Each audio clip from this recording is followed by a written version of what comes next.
조갑제 TV 시청자 여러분 안녕하십니까.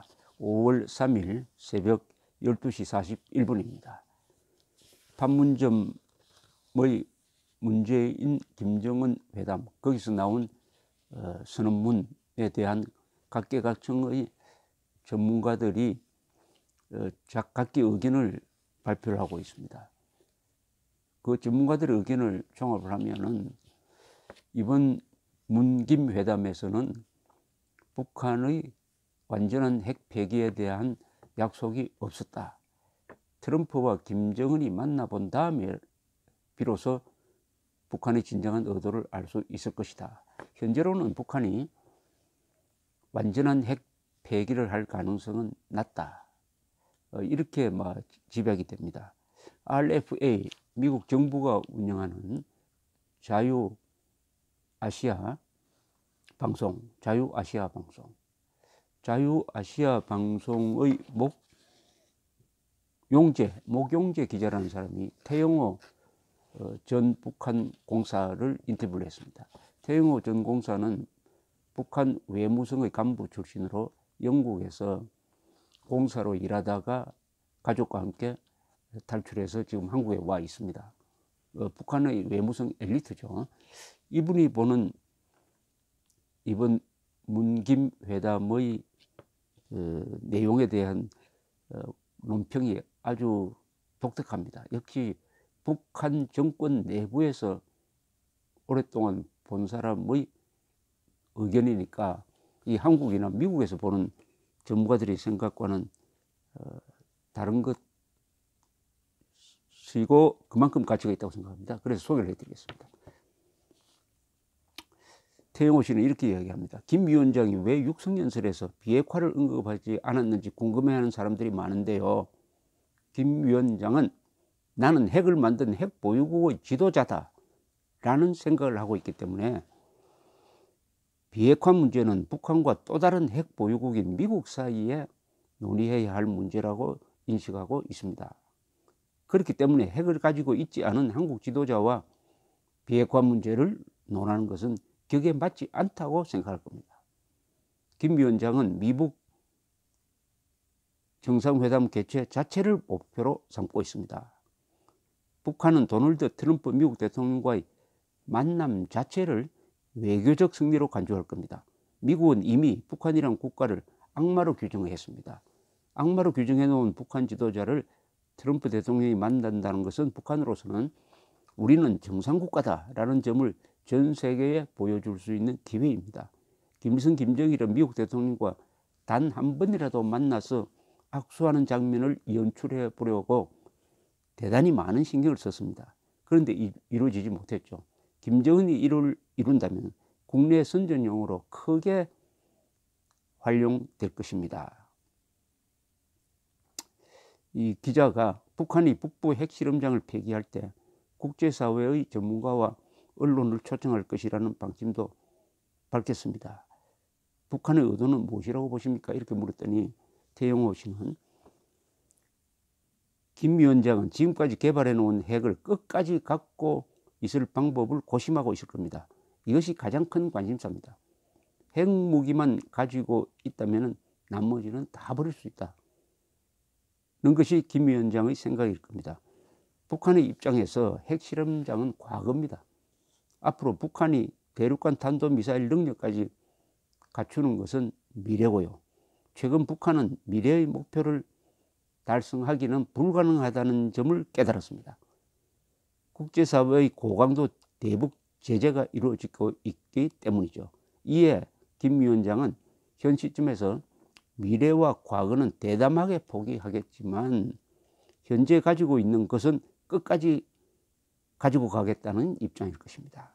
핵실험장을 폐기할 때 외국 언론과 전문가들을 초청해 보여준다는 건 북한이 이미 계획하고 있던 전략의 일환입니다. 태공사는 북한이 장거리 미사일을 완성해가지고 미국을 칠 능력을 갖게 되는 것은 어렵다는 판단을 했다는 겁니다. 워낙 대북 제재가 심하고 추가 실험을 해야 되는데 그것도 하면은 그 다음에는 군사적 공격이 들어올 가능성이 높다. 그리고 기술적인 몇 가지 난제가 있다. 풀기 어려운 핵탄두의 대기권 재진입 같은 기술은 매우 어렵습니다. 또 정확하게 유도하는 그 능력 등을 말하겠죠. RFA 기자가 묻기를 미국은 북한에 완전하고 검증 가능하며 불가역적인 비핵화를 요구하고 있습니다. 북한은 또 미국에 완전하고 검증 가능하며 불가역적인 체제 보장을 요구하고 있습니다. 이런 질문에 대해서 태영호 공사는 이번 판문점 선언에서 핵 관련 합의는 상당히 모호하게 이루어졌습니다. 남북은 비핵화를 통해 핵이 없는 한반도를 만든다고 합의했는데요. 핵이 없는 한반도라는 개념은 굉장히 모호합니다. 또한 이번 선언에는 북한이 아니라 남북이 핵이 없는 한반도를 만든다는 남북 공동의 책임이라는 내용을 공식화했습니다. 북한이 일관되게 노리고 있는 것은 세 가지입니다. 첫째, 한반도에서 미국의 핵무기를 철수하는 것. 이건 1991년에 미국이 전술 핵무기를 철수하면서 실현됐습니다. 둘째, 미국이 한반도와 그 주변에 핵무기와 전략자산을 전개하거나 반입시키지 못하도록 하는 것입니다. 앞으로 한반도 비핵화 협상 국면에서 북한은 한국과 미국에 이런 것들을 요구할 겁니다. 세 번째는 한반도에서 핵무기를 사용하지 않겠다는 핵 불사용 선언을 미국에 요구해 이를 관철시키는 것입니다. 미국은 그 어떤 특정 지역이나 국가에 대해 핵을 사용하지 않는다는 것을 사전에 선언하거나 담보하지 않는 것으로 알고 있습니다. 과연 북한과 협상에서 트럼프 대통령이 이를 수용할지 우려됩니다. 미국은 북한의 완전한 핵 폐기를 요구하고 있는데 그 핵심은 북한을 강제 사찰하는 겁니다. 무작위 사찰, 즉 사찰 주체가 보고 싶은 곳을 들어간다는 개념이죠. 여기서 중요한 것은 사찰 시기와 대상을 정하는 것인데 강제 사찰은 임의의 시각에 임의의 지역을 사찰한다는 의미로서 사전에 통지를 하지 않는다는 것이 기본 개념입니다. 그런데 역사적으로 이런 일을 이행한 전례는 없는 것으로 알고 있습니다. 북한이 완전한 핵 폐기의 원칙을 받아들일지에 대해서는 그 가능성이 매우 낮다고 생각합니다. 특히 북한은 핵시설과 미사일 아니더라도 외부 세계에 공개할 수 없는 예민한 지역이 너무 많습니다. 정치범 수용소가 대표적입니다. 그런 지역이 5개나 되는데요. 북한이 이런 지역들을 사찰 지역으로 받아들일지도 의문입니다. 이를 수용한다면 북한은 반인도 범죄를 자행했다는 사실을 전 세계에 보여주게 됩니다. 북한 시스템은 존재하기 어렵게 됩니다. 이 사찰이 핵심 문제인데 완벽한 사찰은 불가능하다. 북한의 체제의 특성상 이런 주장을 하고 있습니다. 그러면은 미북 정상회담에서 어떤 전략을 들고 나올 것이냐에 대해서 태영호 전 공사는 이런 예상을 합니다. 미북 정상회담과 관련해 예측할 수 있는 최악의 시나리오는 1991년 남북이 채택한 한반도 비핵화 공동선언 수준의 합의를 이루면서 미북 정상회담이 종료되는 것입니다. 당시 남북은 상호 합의 아래 비핵화 사찰 대상을 정하기로 했습니다. 한국이 사찰 대상을 정한다고 해도 북한이 이를 수용하지 않을 경우 사찰이 이루어질 수 없었던 것이죠. 따라서 제대로 된 사찰이 이행되지 못했습니다. 만일 트럼프 미국 대통령이 이런 방식에 동의한다면 과거 핵사찰 방식으로, 즉 실패한 핵사찰 방식으로 회귀하는 결과가 나오는 것입니다.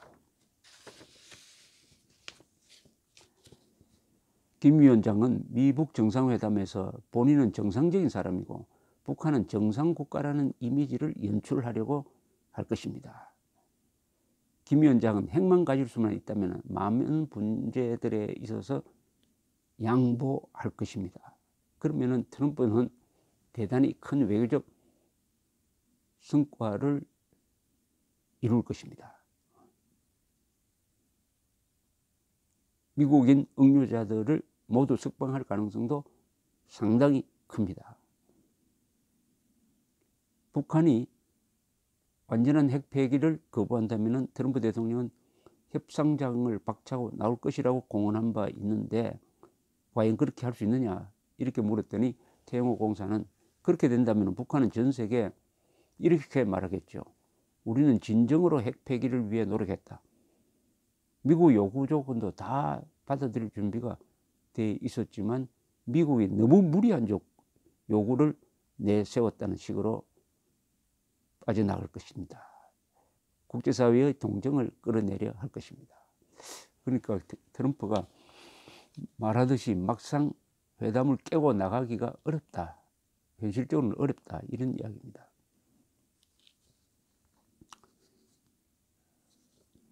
북한이 미북 최고위급 회담을 앞두고 한국에 어떤 역할을 요구할 것인가 이렇게 물었더니 태영호 씨는 이렇게 전망을 합니다. 북한은 이미 1차적으로 한국을 충분히 활용했습니다. 김 위원장의 당면 목적은 트럼프 대통령을 만난 겁니다. 북한은 지금까지 이 같은 목표를 달성한 적이 없었습니다. 트럼프 대통령으로서도 김 위원장을 만나면 무엇을 얻을 수 있을지에 대해 의문을 품고 있었습니다. 특히 미국 전직 대통령들이 악으로 규정한 국가의 지도자를 만난다는 것도 상당한 부담이었을 겁니다. 그런데 이런 부담을 한국 정부가 들어주었습니다.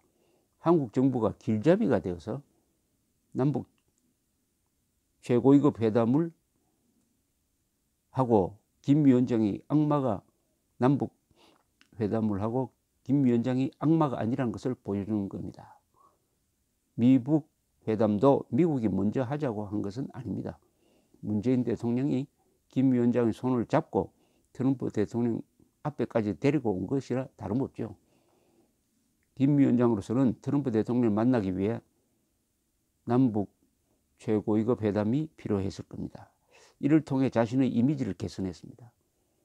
이렇게 보면은 미북 정상회담 개최를 위한 김 위원장의 첫 번째 목적은 남북 정상회담을 통해 달성된 셈입니다. 아주 재밌는 표현입니다. 김정은이가 문재인 대통령을 통해서 트럼프와 만나는 길을 뚫었다. 이런 이야기죠. 이제 중국과의 관계에 대해서 이 미묘해진 중국과 북한, 중국의 입장에 대해서 태영호 공사는 아주 흥미로운 분석을 내놓았습니다. 김 위원장이 남북 미북 정상회담에 나설 수 있었던 것은 중국의 입장 변화 때문입니다. 지난 한 해 동안 중국은 미국과 함께 북한에 전례 없는 제재를 가했습니다. 북한은 중국의 지지 없이는 현재 보유한 핵을 끝까지 유지할 수가 없습니다. 중국은 미국처럼 그러나 단기간 내에 핵을 폐기하라는 입장은 아닙니다. 중국은 한반도의 비핵화를 요구하고 있지만 한편으로는 핵을 가진 북한을 통제하기를 원합니다.